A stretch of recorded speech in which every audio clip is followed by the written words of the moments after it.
What's up, everybody? How you doing tonight? It's Keefe. I am finally back with another live stream. And yeah, man, thanks for being here. It is hump day, almost Thursday everywhere else in the world. Wednesday night here on the West Coast. I'm going to have a 10:23 p.m. Mango Chainsaw Liquid Death. But I wanted to come on here tonight and talk about some metal history. Metal history today. August 12th, 1991, 35 years ago today, Metallica's Black Album came out. I'm going to share some Metallica history. I'm going to give you my personal impressions at that time of the album. And we're going to talk about why you might be wrong about the most popular metal album of all time statistically. You know, I know there may be some Metallica slanderers out there. I know people, the ship sailed a long time ago, and I get it. I really do personally get it. But at the same time, there's a reason why this is a tremendously popular record in the world. There's a reason why. So, you know, I want everybody to kind of get a handle on it. We're here to talk business. We're going to stand on business today. That's what we're going to do. And yeah, thanks for being here. This is your show, as well as I always say. A little housekeeping in a second. I'm going to put up a little deck that I made to help out with the assist. Look at these handsome fellows back 35 years ago. Some of you were watching this probably were not born 35 years ago, and that's okay. I'm no gatekeeper here. To me, metal is like AA. We'll take you whenever you get here. We'll take you in any condition. And be glad. Be glad you joined us. Thanks for everybody watching. We got some people watching on TikTok. What's up, Bog Wizard and Don Ronaldo and Vog? Don from Southeast of Heaven. What up? What up? We did our podcast earlier. I'm talking about Metallica again. Surprise, surprise, surprise. Little surprise, surprise. I don't know what's going on here. Fucking echo, echo, echo. All right. One of my things. Oh, man. So let's do a little housekeeping first. Of course, I'll be back tomorrow. I haven't done one of these in, you know, not quite 8 weeks, in like 6 weeks. But like in the last 6 weeks, I moved towns in with my fiance, got married 3.5 weeks ago. So I've been busy. I've been a little busy, just in case you didn't know. I've been busy. But let's talk some Metallica. If you're watching this, drop a comment and tell us what your favorite Metallica record is. I'll ask some questions throughout the night. Maybe you will answer. We'll find out. But yeah, I was on here in late June when Deftones' Eros unceremoniously dropped, much to everybody's surprise and chagrin. It was pretty interesting. At the time, I also did a live stream right before that about Faith No More coming back, and we've already had the first gigs booked with them, with System of a Down, which I am extremely excited about. I hope it's not just a year of them opening for System of a Down. Certainly the money will be great, but I would really love for them to do a proper headline tour in America. But we'll see what happens. I'm just shocked we're even getting this thing. But yeah, I'm going to try to do more of these. There's some big rock and metal anniversaries coming up the next few weeks, and I'd like to get back into doing some some album reviews here as a live stream and podcast. Of course, Ghost Cult has a podcast whenever we're not on these live streams. Ben Self, what up, what up? Sketchpad, hello. Cockpit Karaoke, what up, what up? Hey, Bobby. Eric Camplin, sorry. Random 11111. So we're on here. I'm going to talk some Metallica. We had some new video interviews this week. Spread the Disease came back after a 3-decade layoff and dropped a banger new album. Chris Elliott interviewed that Dave from that band. And then also Mark Whalen of Fuming Mouth dropped their new album in July. And Tim Leedon interviewed them for us. I'm taking a little bit of a back seat on the interviews. I'm still doing some, but, you know, I'm just kind of stepping back when I can and letting other people shine. Midnight Crow, what up? I'm a daytime crow. Midnight Crow, good to see you. So yeah, let's talk. We've got quite a few people watching here. Appreciate you all. And my other podcast, the Glacially Musical Podcast, we have a Chaser episode going up tomorrow, Friday. If this is Thursday for you, it's late Wednesday here for me. But Friday, our new episode drops where we talk about our favorite live albums. And surprise, surprise, my favorite live album, although this changes from time to time, is Metallica Live Ship Binge and Purge, which will come up later on during this podcast. So, yeah, big surprise if you want to hear us talk about some of our favorite records. Just a quick last bit of housekeeping. The tip menu, I will drop it in the description. We update our website 24/7, 365. We are building an independent community of metal journalism, unbeholden by corporate overlords. We do get some advertising money and some affiliate partnership money, but just in case you were unaware, these shows will always be free, but we appreciate your tips if you're feeling tipsy. Thanks. We appreciate it. One of these days, I'll get everything organized and ready in the moment that I want to. Anyway, moving along. So let's talk. Why are we here? We're going to talk some Metallica Black Album. You know, one of the most debated about and divisive, controversial records at the time. And I still think it's, you know, it matters. Why does it matter? We're going to talk about why it matters. Hey, Whisker Tits, what's up? What's up? Good to see you. So good meeting you at Milwaukee Metal Fest. It was an honor and a pleasure, and you were kicking ass in the pit. That was great. We're just doing a little Metallica talk tonight because it is the anniversary of the Black Album. I suspect you were not born when it first came out, or just barely. I was a young lad in 1991, and my whole life was in front of me. But you know, it was very, you know, hotly anticipated. It debuted at #1 on Billboard, and I remember distinctly when Enter Sandman dropped at the end of July that it was premiered by the Pop station in New York City, and I immediately was like, something is afoot or amiss. This is weird. Why is WPLJ at the time in New York, the Pop station, playing the first new single from Metallica? Well, little did we know that the major label push was on to like make them break through to the mainstream. But, you know, it would not have happened if they had made another record exactly like Injustice for All, or another straight up thrash metal record with not much else variation. It would not have had the cultural impact it had. People, they would not be as big a band as they have become as a result, but still was a head scratcher. Back when the CDs came in a long box, and you know, like they actually had an event in New York City. Metallica had already, like, without having been like a mainstream band, they already were headlining arenas without radio, really, except underground radio and college radio. And there was a listening event that I went to at midnight, 11 p.m. at Madison Square Garden, where the Knicks just won the title. And I'm So Cool is here too. What's up? I'm so cool. I'm cool too. So we had a listening event, an entire arena. The lights went down, and we just listened to the Black Album for an hour straight. And it was incredible. And we were there with all our friends, and we were headbanging around, but people didn't really know the music. And it had some thrash moments, and it was like exhilarating. And then we took the train home like in shock. You know, it was wild. I had never seen anything like a band just having a listening party in the whole arena like that before. So they knew just from that like 20,000 people came out, and you could just tell, oh, this is going to be a game changer for the culture.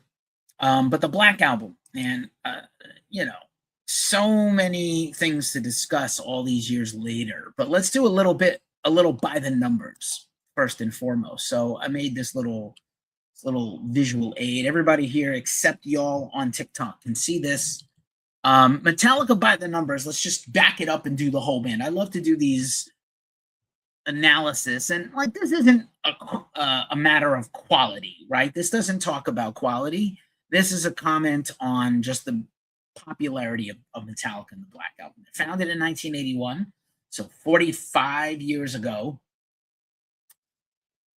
they're the 29th best-selling band of all time, or musical artist of all time in history, and that's streaming album sales, not counting merch, not counting touring, in which case they would be higher on that list, but 29th best-selling band of all time.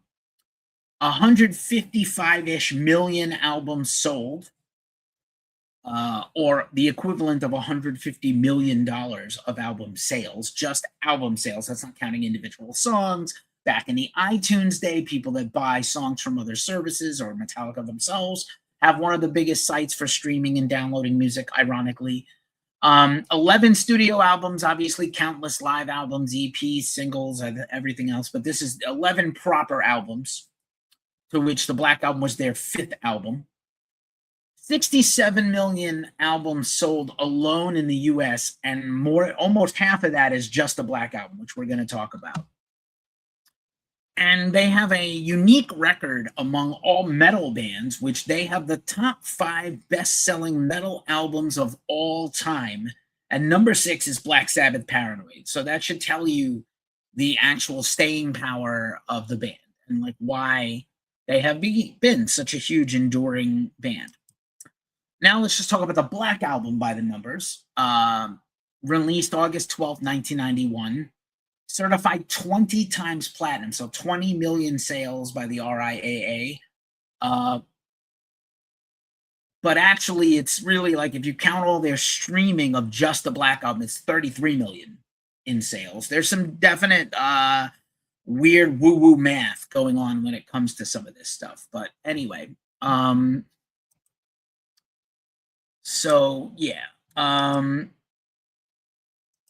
Just getting into the number stuff. And I had a little freeze up. Hold on a second. Sorry. Freeze up. That kind of reminds me of, for some reason, in the middle of this conversation about Metallica, I am reminded of Op Ivy. But anyway, so yeah. So 33 million like actual sales. Debuted at number 1 on the Billboard charts, debuted their first week, and stayed number 1 for 4 straight weeks, which is really unheard of. Even back in 1991, it was unheard of for a rock band or a metal band. We can debate if Metallica was still metal at this point. Only 4 albums in history, another huge record they have, which there's only 4 albums in music history that have 800 weeks on the Billboard charts lifetime, which is crazy. And those other albums are Pink Floyd, Dark Side of the Moon, Bob Marley, Legend, which is Greatest Hits, Journey, Greatest Hits, shockingly or not shockingly, and Billy Joel's Greatest Hits, which is crazy. And then the album had 5 hit actual singles that, charted, which is, impressive, we'll say. Impressive, to say the least. And this album still sells like 4,000 to 5,000 albums a week worth of sales, whether that's combined streaming, people are buying vinyl.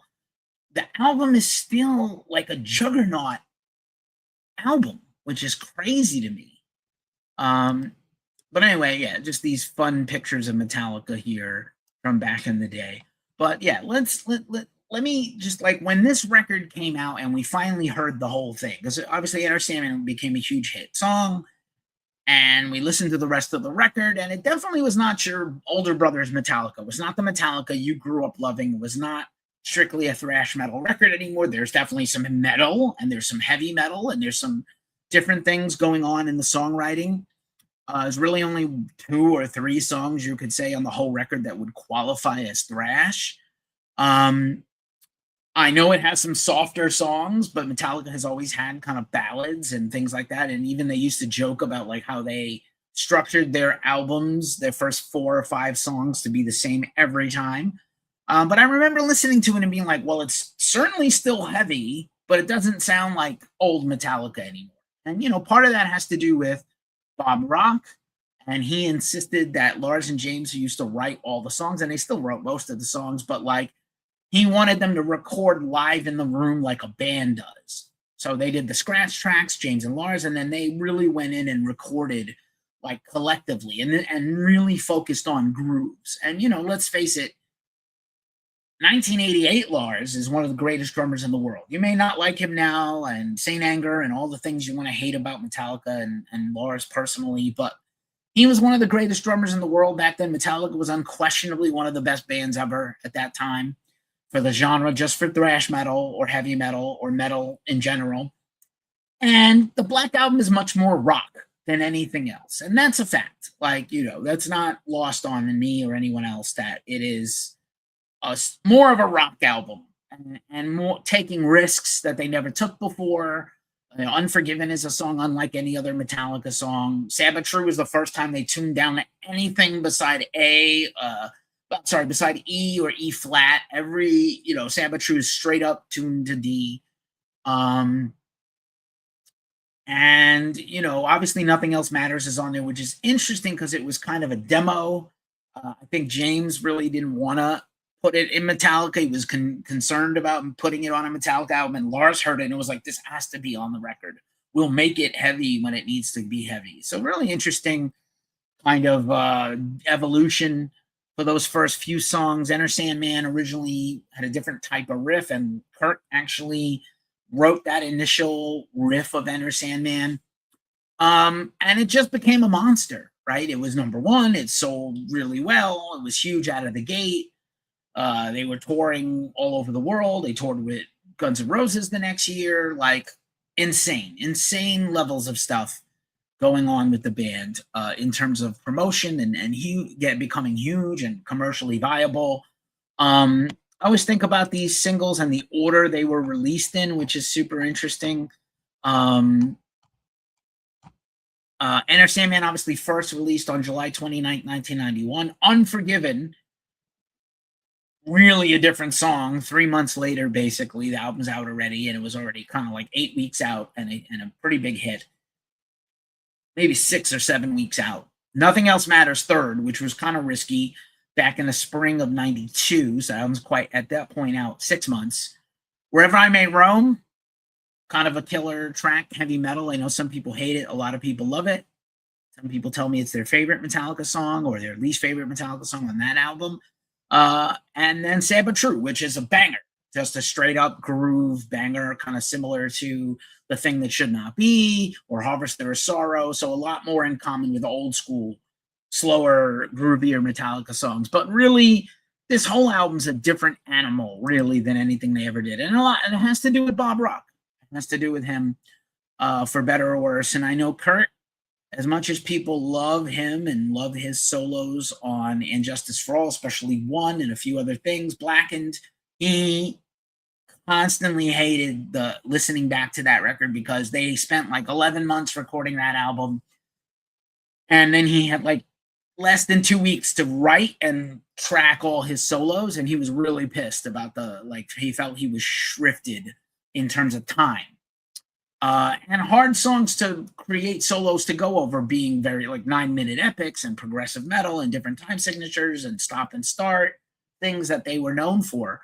I don't think they could have made a more extreme album, those four guys, than And Justice for All, and conversely changed so much to become like a straight up rock band in some places and still metal in a lot of places. But, one thing that kind of stands out to me, again, whatever you want to say, and they would change even more in the future. That was even more divisive, if you will.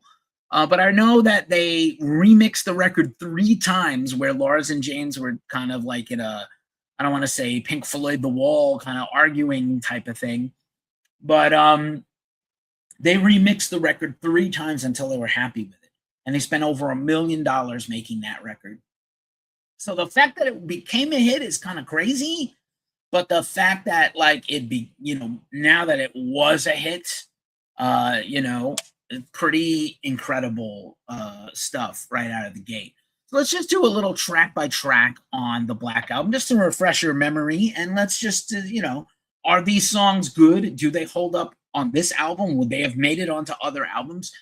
Like, obviously, the 4 on the floor rock of Enter Sandman probably would not have existed on Master of Puppets or And Justice for All, but there's a lot of songs on Kill 'Em All and Ride the Lightning that are mid-tempo that have a lot in common with Enter Sandman, and kind of always interesting to me that Enter Sandman has the Lord's Prayer in it, right? Now I lay me down to sleep. I pray the Lord my soul to keep. If I die before I wake, I pray the Lord my soul to take. 1 year before this, Megadeth put out Go to Hell on the Bill and Ted's Go to Bogus Journey album, and it has the same beat and the same cadence. Did they hear this? Did they rip off Dave? I don't know, but it's certainly a head scratcher that they would do something that this other band did too. What's up, King Danny? Good to see you. I'll take another sip of my Liquid Death. Sad But True is the second track on the record. It's an absolute banger.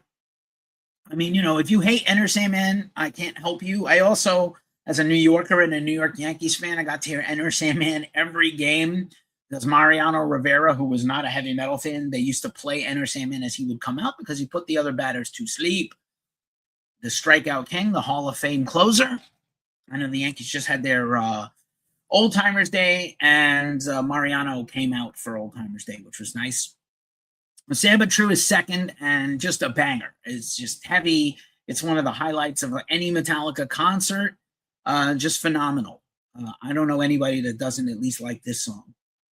Third song on the record's Holier Than Thou, kind of speed metal, pretty fast. I think there was a Binge and Purge era live video of this.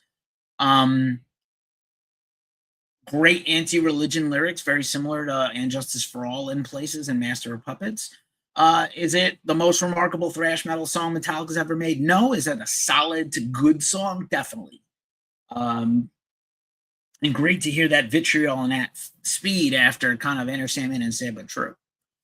Then the real wild card, 6 minutes and 27 seconds long, The Unforgiven, like an epic song. And, obviously the Metallica's had sort of ballady type stuff before, Fade to Black, Sanitarium, but Unforgiven is just kind of straight all the way through, like a very epic rock ballad. Brilliant music video, directed by Matt Maheron, and,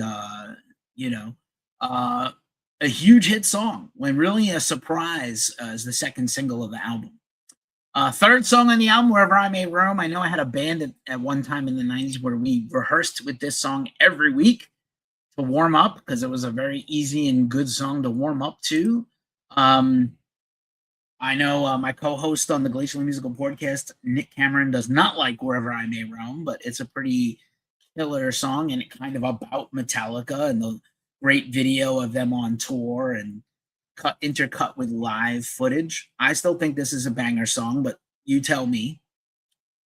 Number 6, Don't Tread on Me, kind of comes off a little bit weird now, but pretty heavy. It's got that little sample of America from West Side Story in it by Leonard Bernstein, which I always thought was fun. And I just attributed that to Kirk Hammett or Bob Rock. Pretty like 4 on the floor, similar to Sad But True or Enter Sandman. Heavy, kind of libertarian lyrics, especially I know that James is pretty libertarian now. Solid song. It's not terrible. It's 4 minutes long, which is great. Through the Never is another thrash banger. Super interesting, kind of along the same lines as Wherever I May Roam, and kind of interesting song, fast, really, really fast right hand picking in that song. Then the one that probably, if you hate the Black Album, this is the reason why. Nothing else matters. It's either like one of your favorite songs or it's a song you absolutely hate. I have always liked this song. My homie Fahad from my band Salt of Wounds, this was played as his wedding march. We had an instrumental version of this played at our wedding 3 weeks ago.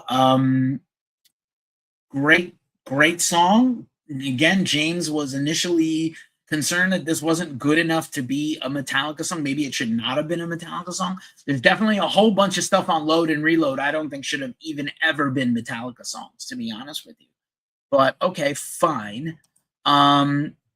Then fast forward after Nothing Else Matters, which also has a great guitar solo by James. Is like his very first solo guitar solo of his own ever in Metallica. He's always done harmony solos, but he had never played a whole solo. Since then, he's done a bunch.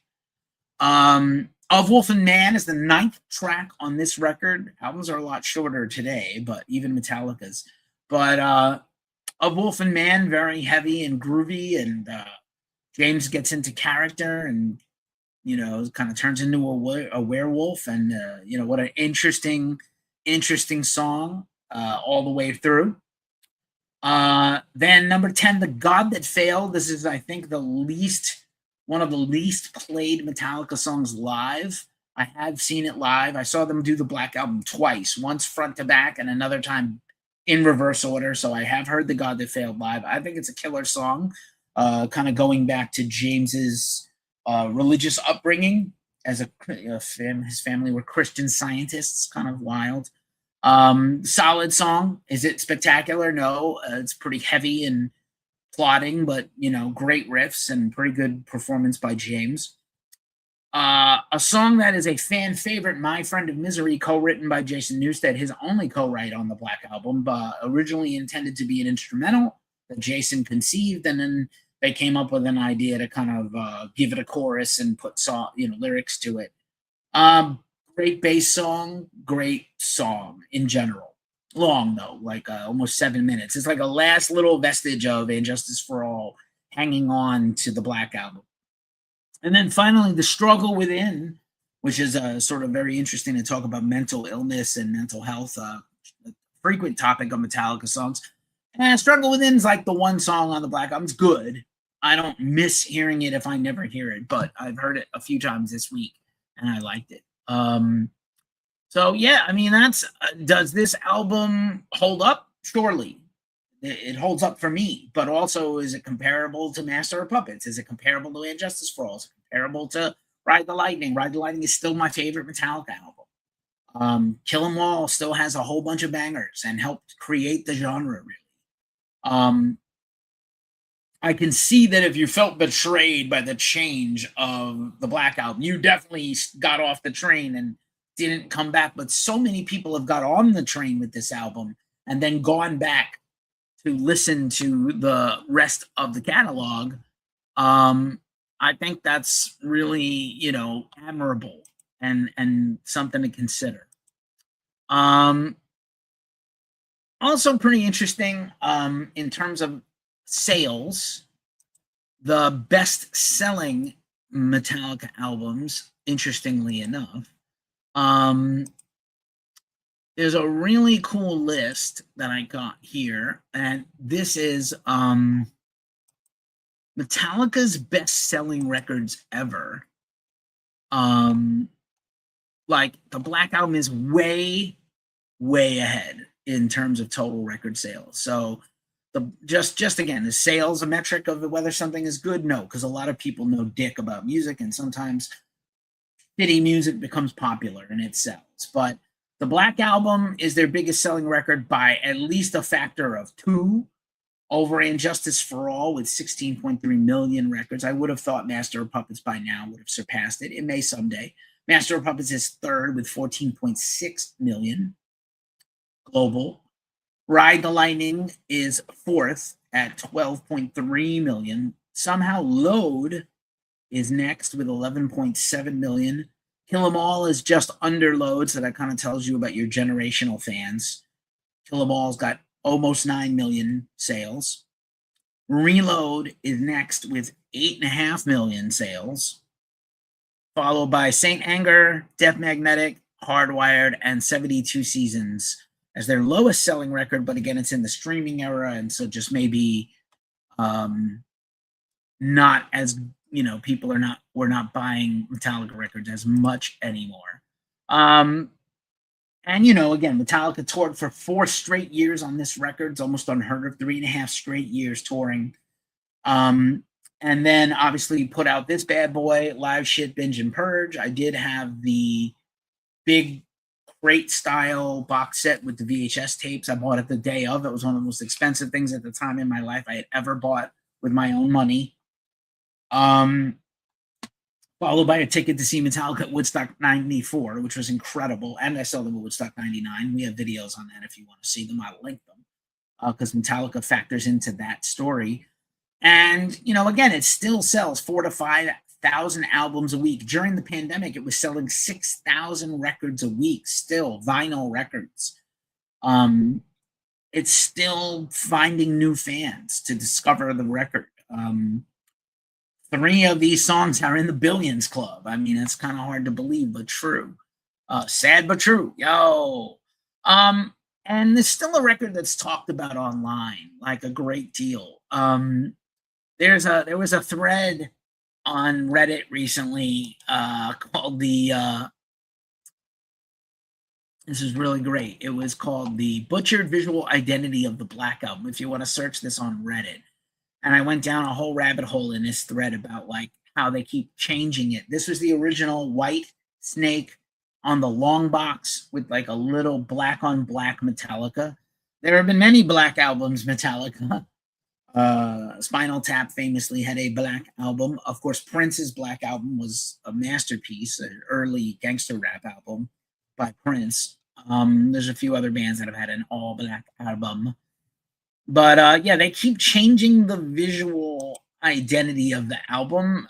Then it was kind of like a very, very faint black Metallica name with the gray snake in different gradations for the different reissues. And then finally this one, which is like almost unreadable black on black with a light gray snake, which is really crazy that like this hasn't meant more to them to do this, I gotta say. And then when they did, Metallica's been doing these box sets. I would personally love to see a giant LP vinyl box set of Binge and Purge. It does not exist unless there's a bootleg somewhere. But they did this Black Album remastered box set, including live concerts and the Blacklist, which was covers of the Black Album songs. Some of them were brilliant, some of them were not good. Some of them were straight up by numbers, paint by numbers type of things. It wasn't for me, but some people loved this. So kind of cool. And that's our show at a very manageable 33 minutes. What is your favorite Metallica song? If you come across this on the podcast or on a replay, drop a comment. Tell me what your favorite Metallica song is. Do you love the Black Album? Do you hate the Black Album? Do you hate Metallica? Do you love Metallica now? Do you still love Metallica? I still love Metallica. But I'm the demographic that stays loyal. And younger people are a little more fickle. It was really interesting to see Stranger Things and the Master of Puppets thing the last few years. It'd be very interesting to see with the Sphere shows how much more Master of Puppets is going to get streamed soon. And more to come. I'll be back tomorrow night with my weekly show, The Weekly Ritual, where we break down all the week's rock and metal news, festival and concert news, interviews, all the brand new music that comes out for New Music Friday. And I usually unbox some cool shit that I have. I have a giant box of records to unbox. I've been waiting to get in my new home, my full studio setup, which I now have. So I'm really pumped to unbox a big stuff of merch for you guys to see. And always drop a comment and tell us what you liked or didn't like about these videos. I check out all the comments, good, bad, or indifferent. Thanks for watching. You can spend your time anywhere else. It's been a tough time for music journalism. I'm glad to still be here doing what I do. Keep it fucking metal. We'll see you soon. Peace.